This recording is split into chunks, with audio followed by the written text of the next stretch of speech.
Olá, sejam muito bem-vindos ao podcast institucional do IBDP.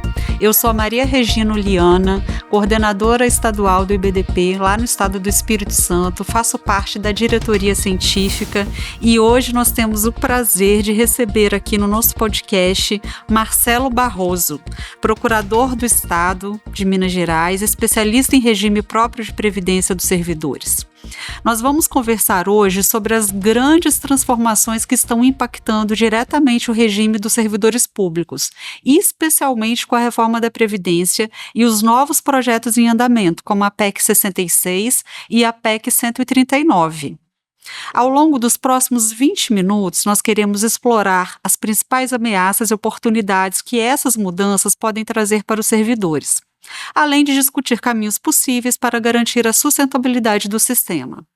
Marcelo, é uma honra tê-lo conosco e, para começar, eu gostaria de ouvir a sua opinião sobre como a PEC 66, que abre um novo prazo de parcelamento especial de débitos dos municípios com os seus regimes próprios, pode impactar a sua saúde financeira e o que ela representa para os servidores.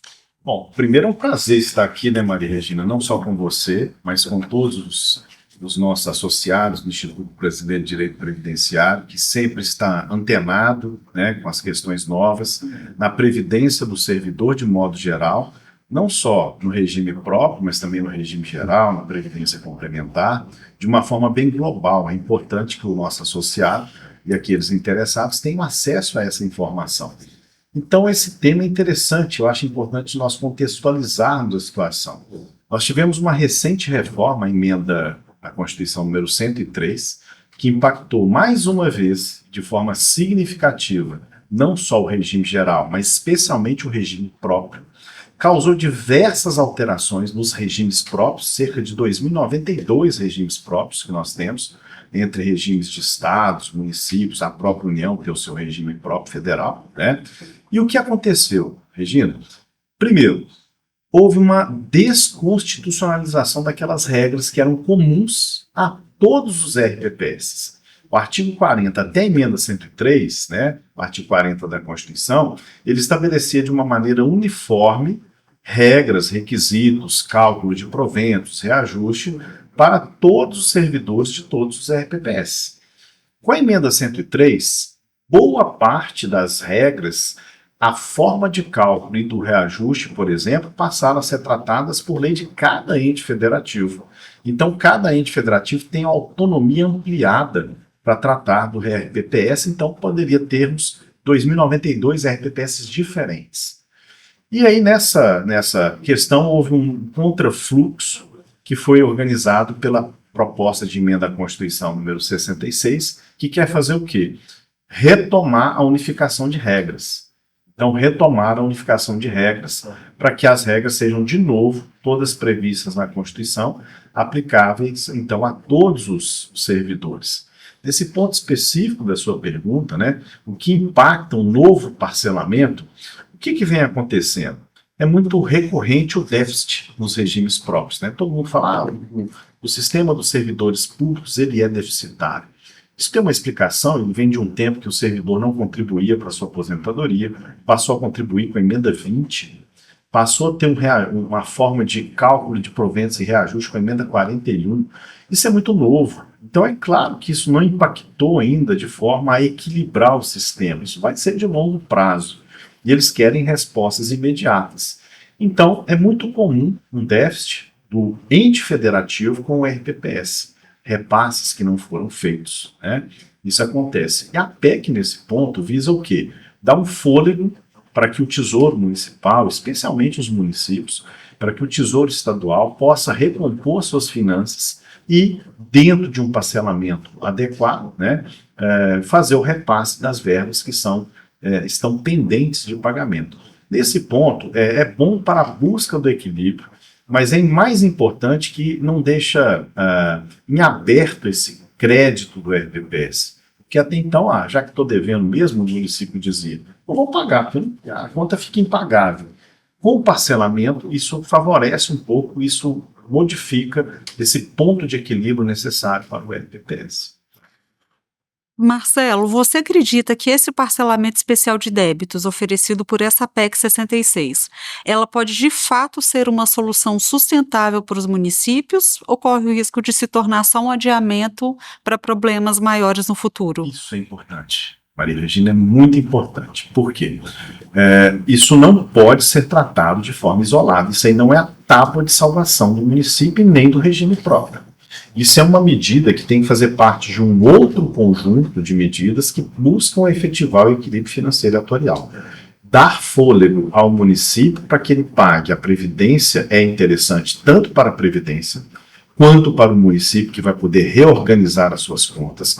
A previdência sabe que ela vai receber aquele valor durante aquele prazo e o segurado vai ter uma certa segurança de que vai ter o seu benefício, então, ao final e ao cabo, concedido e mantido, né, dentro daquele padrão que foi efetivamente concedido naquela época. Isso é importante para o sistema, sim. Porém, não pode ser a única medida. Tem que buscar outras medidas. As reformas, de certa medida, já fizeram isso. Por exemplo, já reduziram o valor dos benefícios, Sim. já aumentou a base de contribuição. E agora o que precisa fazer? E talvez seja a novidade que a reforma poderia trazer, né? Que buscar novas fontes de receita, né? Maria Regina, por exemplo, é de um estado que tem exploração de petróleo. Sim. Mas tem, né? Um pouco menor do que o Rio de Janeiro, mas tem também. Tem bastante. O petróleo. Eu te pergunto, por que parte desses royalties não pode ir para a Previdência Geral e no servidor público? Sim. Isso já existe. Isso tem, porque isso se chama compensação financeira pela exploração de petróleo. Os estados mineradores, como Minas Gerais, Pará, podem ter a compensação financeira pela utilização de recursos minerais. Os estados que têm potencial hidráulico, por exemplo, Rondônia, podem ter a CIFUR, que é a compensação financeira pela exploração de recursos hidráulicos. Esses valores, eles podem ser destinados para o RPPS, por que não? Quer saber? Lá no estado de Rondônia, 10% da receita da CIFUR já é destinada ao RPPS. Que maravilha. Então tem saída, já tem essas possibilidades. O imposto de renda retido na fonte dos servidores, mas você está destinando, você está vinculando a receita de imposto? Não. É uma questão orçamentária. Quando entrar a receita do imposto, a lei orçamentária pode destinar aquele valor correspondente para o RPPS. Entende? Sim. Então, assim, tem possibilidades de sustentabilidade do sistema. Agora, a medida isolada não é saudável. E atendendo ao princípio constitucional da diversidade da base de financiamento da Seguridade Social, né, Marcelo? Que está subsumido, quer dizer, o RPPS está subsumido ao sistema de Seguridade Social, né? Aplica o princípio, sim. Agora, Marcelo, tem um outro ponto que a PEC 103 trouxe que tem gerado uma grande preocupação entre os servidores, que é a possibilidade da extinção do abono de permanência. Como que você avalia essa proposta e quais seriam os impactos a curto e a longo prazo, caso ela seja aprovada? Vamos retomar o pensamento aqui também de quando foi instituído o abono de permanência. O que é o abono de permanência? O abono de permanência é um abono de natureza remuneratória, ele é base de cálculo do imposto de renda, ele não incorpora para fins de contribuição previdência, ele não incide contribuição previdenciária e não incorpora para fins de proventos. Por que eu estou falando dessa natureza dele? Isso já está consolidado. É uma vantagem que deve ser paga ao servidor que reuniu todos os requisitos para qualquer aposentadoria voluntária e que permaneça em atividade. Tá? E ele é devido a partir do momento em que reuniu esses requisitos, não a partir do momento em que ele requeira. Isso é interessante também. Por que eu estou falando tudo isso? A ideia de fixar um abono de permanência, que foi lá atrás na emenda 20, né, foi permitir que aquele servidor que já está traquejado, já conhece o serviço, ele não se afaste do seu serviço, ele não rompa o vínculo com o seu cargo e continue em exercício. Então quem está ganhando com isso? A administração pública. Porque se ele aposenta, vai gerar despesa de uma aposentadoria, a vacância de um cargo e a necessidade de concurso público, nomeação pós-exercício e remuneração de outro cargo. Então a administração pública ela vai ter duas despesas. pagando um abono de permanência num valor equivalente até o valor da contribuição previdenciária mensal, ela está tendo aquele servidor sem a necessidade de outra despesa por pouco mais do que 14%, de 14% a 16,5% aproximadamente. Isso é vantagem para a administração pública. É vantagem para o servidor? É vantagem para o servidor, porque ele tem um estímulo a permanecer, né? Ele pode permanecer, ele quer às vezes custear, é muito comum. Eu quero custear os estudos da minha neta, os estudos do meu neto, eu preciso de algo mais para eu poder viajar. Cada um tem uma história de vida, né? E esse servidor também vai ter essa vantagem. A partir do momento que se sinaliza por extinguir esse benefício, que não é previdenciário, tem várias consequências. Primeiro, o servidor vai deixar de ter essa vantagem. E isso vai desestimulá-lo a permanecer em atividade. Segundo, o município, o Estado e a União perdem receita. Como assim? Lembra que eu falei que o abono de permanência incide o imposto de renda sobre ele? Sim. Incide na fonte. E essa receita do imposto de renda é receita direta do ente federativo. Ele vai deixar de receber essa receita, né? E vai ter que pagar outra aposentadoria, outra pensão. Não é um benefício previdenciário, isso não onera o RPPS, isso é um ônus do Tesouro, mas é um ônus que é mais vantajoso do que se ele fosse pagar um cargo. Então, assim, não há sentido do ponto de vista financeiro, do ponto de vista do equilíbrio, do ponto de vista social para o servidor, do ponto de vista profissional, não há vantagem em acabar com o abono de permanência, né? A não ser um pensamento isolado de finanças. Vamos resolver um problema de finanças. Achar que vai resolver. Não. Está jogando para debaixo do tapete o resíduo, né? Porque aquilo ali vai gerar um problema maior da necessidade de contratação para o serviço público. E, mais, treinar, capacitar um servidor novo, sendo que se você já tem um servidor ali que já é capacitado para isso. Penso eu que não é uma medida boa para ninguém a extinção do abono de permanência. Eu, apesar de não ser uma grande especialista em RPPS, não tenho como deixar de concordar com você, porque a capacitação de um servidor custa muito caro para a administração pública, né? Muito caro. Marcelo, você acredita que o parcelamento... Essa pergunta nós já fizemos. Com a reforma da Previdência, muitos servidores ficaram inseguros sobre as mudanças nas regras da aposentadoria. Você vê alguma possibilidade de ajustes ou compensações do regime próprio para amenizar os efeitos mais drásticos da reforma? Vejo. Eu vou ser pontual. Eu acho que 2 pontos merecem atenção. Recuperar a capacidade financeira da pensão por morte, que foi o benefício duramente atacado, o que mais recebeu reforma e reduziu o valor do benefício, né? Porque o servidor, ele não pensa em si. Eu acho que o ser humano, de forma geral, nós temos uma necessidade de proteção à família. Isso está na nossa Constituição, lá no artigo 227. E uma das formas de proteger a família é deixando bem os seus dependentes na sua ausência. Você constitui ali um benefício para isso. E com as reformas, especialmente com a emenda 103, aquela redução no valor do benefício, cota familiar, cota individual, lá do artigo 23 da emenda 103, a redução pela acumulação da pensão do artigo 24, atacou duramente esse benefício, né? Então, acho que ele deve ser recomposto no sentido de voltar a fazer o seu papel social, que é amparar o pensionista, o dependente, no momento da ausência do segurado. E o interessante, Maria Regina, é que isso pode ser feito por lei. Não precisa de emenda à Constituição. É regra transitória, aquela que está lá na Constituição. Isso pode ser acomodado por meio de lei. E um outro ponto, que para mim também seria objeto de lei, na mesma ideia, seria retomar o alcance e a capacidade social da aposentadoria por incapacidade permanente, que também foi duramente atacada, que realmente reduziu significativamente o benefício e pode ser retomado para que ele alcance a sua função social, que é amparar o segurado no momento em que ele estiver em incapacidade para o trabalho.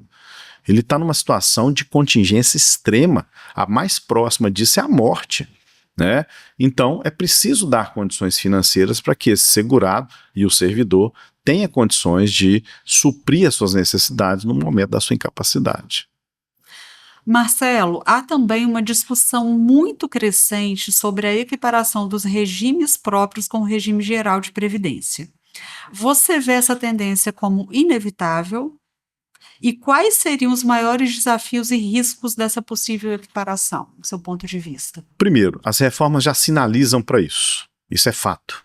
Se você pega o artigo 26 da emenda 103, lá fala assim: a forma de cálculo do benefício do regime geral é a mesma do regime próprio dos servidores federais e de muitos estados e municípios.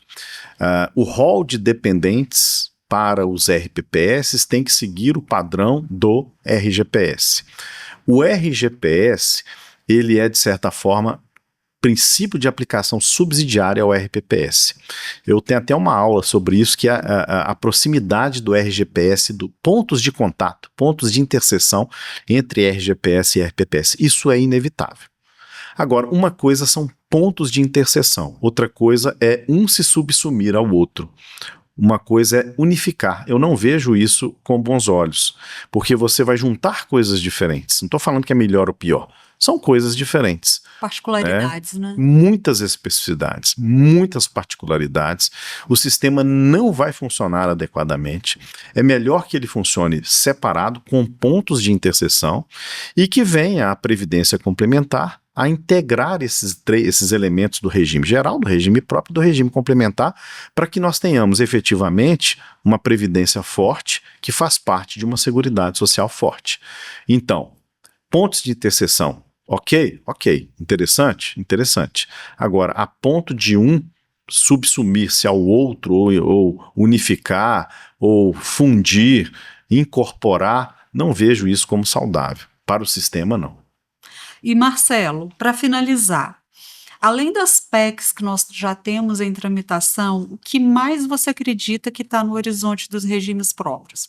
E especialmente no que se refere à proteção dos direitos adquiridos e à segurança jurídica dos servidores públicos. E aí a necessidade de avançar, que nós precisamos.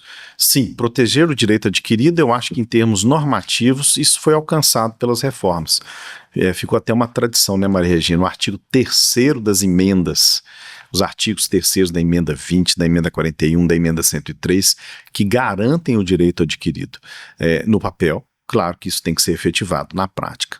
Mas, para mim, a segurança maior vai acontecer no momento em que também nós protegermos os tempos decorridos, aqueles já incorporados ao patrimônio das pessoas, o que eu denomino na tese de doutorado, que virou livro, direitos expectados. Ter 30 anos no meu patrimônio não é 30 dias ou 3 dias. Sim. 30 anos é um alto grau de expectativa que eu vou alcançar uma regra em breve. Eu não posso ser dito para mim que, assim como os que estão ingressando, eu vou ter que trabalhar mais 20, 30 anos. Tem que ter um tratamento diferenciado.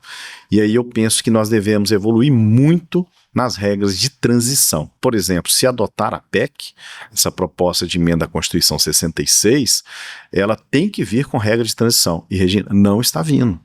Não está vindo. É preciso que venha para que a gente tenha segurança ao máximo, né, das situações que ainda não estão consolidadas. Marcelo, queria muito agradecer a sua presença aqui hoje no nosso podcast do IBDP.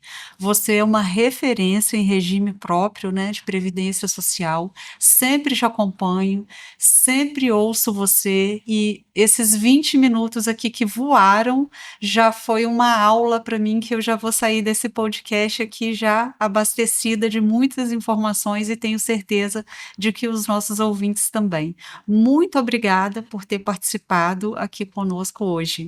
Eu que agradeço, né? Fico sempre à disposição e espero que tenha passado a informação necessária para que aqueles que se interessem desenvolvam nessa área.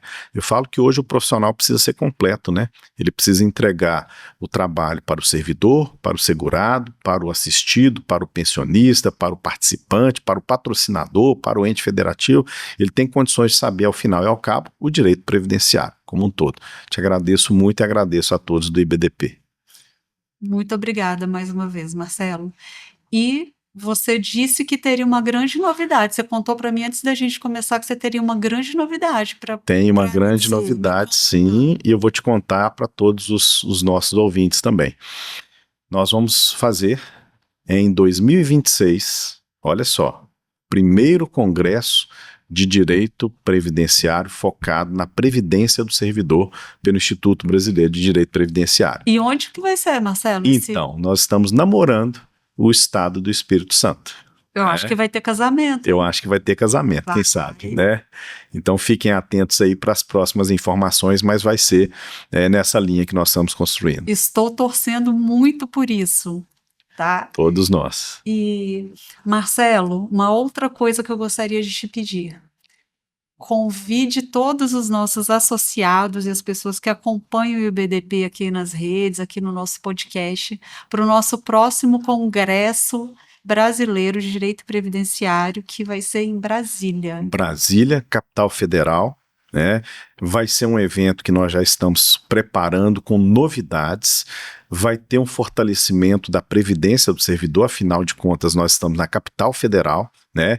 É o 19º Congresso Brasileiro de Direito Previdenciário, que vem a cada ano se aperfeiçoando, e Brasília não vai ser diferente, um estado central, um estado que todos podem, devem comparecer, e eu faço um convite, intimação, para que todos os nossos associados interessados, de modo geral, ali compareçam para que a gente possa desenvolver mais sobre a Previdência de modo geral, básica, complementar, servidor, militar, segurado do regime geral e INSS, toda a história da Previdência, inclusive o custeio e o benefício, né? Ficam todos convidados. Então, até Brasília, eu estarei lá e espero te ver lá com certeza. Sem dúvida nenhuma, né? É outubro, né? Outubro de 2025, né? Em Brasília. Ok.